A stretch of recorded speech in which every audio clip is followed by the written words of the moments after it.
Minsan, dadayo pa ako ng ibang lugar para makipag-inuman.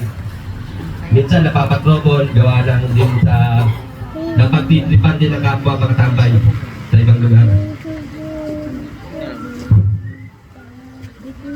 Sa madaling salita po, ako po ay namumuhay dati sa kagustuhan lang po ng aking pag-iisip at katawan. Kasi hindi ko po alam, hindi ko na rin po iniisip kung ano po yung pwedeng mangyari sa akin. Hindi ko na rin po iniisip yung sermon ng aking magulang kinabukasan. Basta ang nais lang po ng aking sarili ay yung makasamang barkada at maalala na uli ang kinabukas kung ano man ang mangyayari.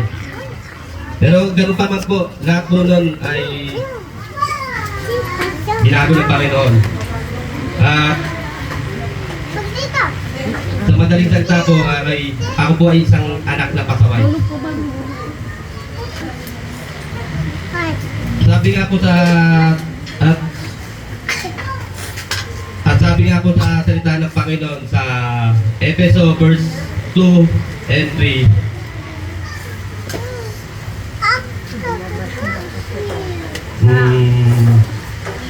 Ang totoo, tayong lahat ay dati rin namumuhay ayon sa pag-asa ng ating laman at sumusunod sa mga hilig ng katawan at pag-iisip. Yun po ang salita ng Panginoon ay inuugnay ko po sa sarili ko. Kasi nga po, nung time na hindi pa ako born again, wala pong ginawa kundi ang maglakwat siya ng barkada. Pero lahat ng po yun ay binago ng Panginoon nung kami po ay nakatira na rito sa Naik. Dahil sa kabila ng paulit-ulit ko po na nagawang kasalanan sa kanya, ay hindi niya pa rin po ako binabayaan. Sa halip po, gumawa pa po siya ng paraan para lalo ko po siya makilala. At yun nga po, pinakilala niya nga po sa akin ang kanyang anak na si Pastor Alex.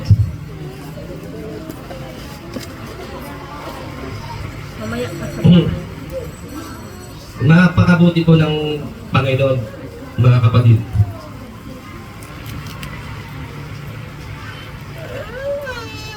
Malaki po ang binago niya sa akin nung kami po ay nandito sa Naik at nag-umpisa na magsimba dito sa God is my Savior Church.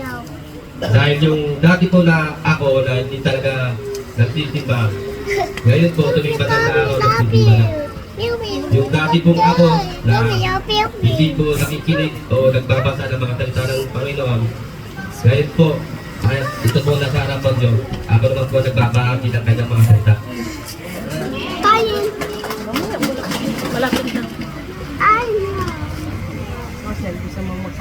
Kaya mga kapatid, ang nais ko lang pong ipartin sa inyo, na binasa ko nga pong verse, kung tayo man po ay namubuhay pa sa kasalanan, naniguran na po natin yun. Mas masarap pong mamuhay na may Diyos sa puso at masarap pong mamuhay na piling po ng Panginoon.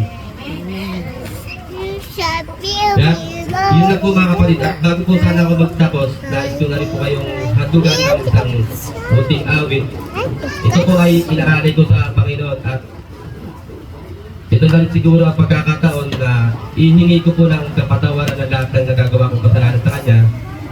At ang lahat ng nagawa ko pong pagkakamali ay pinagsisihan ko na po.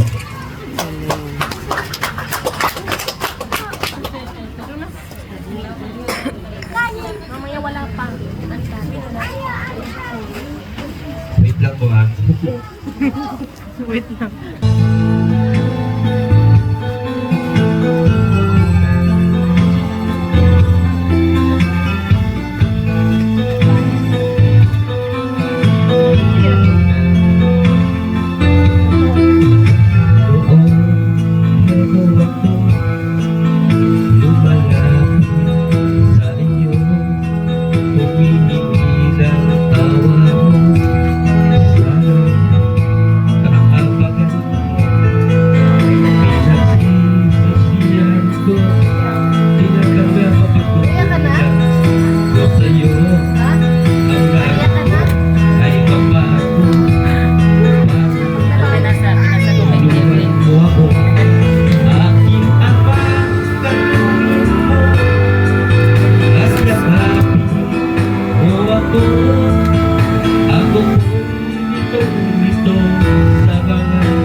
lahat na Yan ata. kamalian ko. Yes po Lord, ay hiling po ng kapatawaran sa mga nagagawa ko pagkakakan ko. Kayo na, Maraming po, next. Papa. Asa Jaira. Asa Jaira.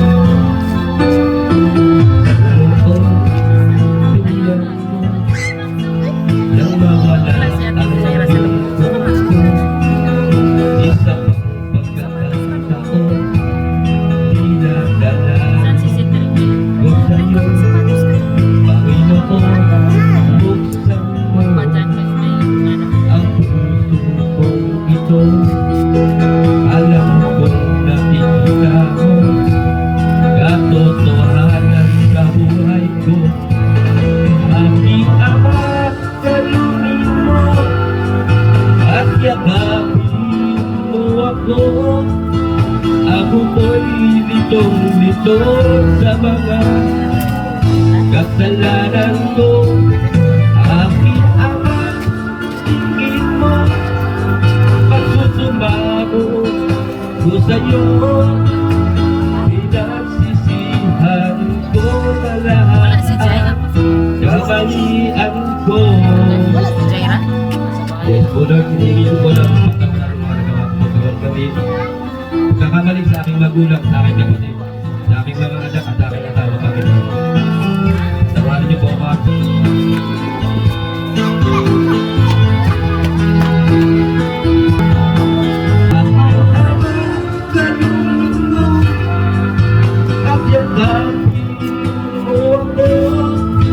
Ako po'y litong-lito sa mga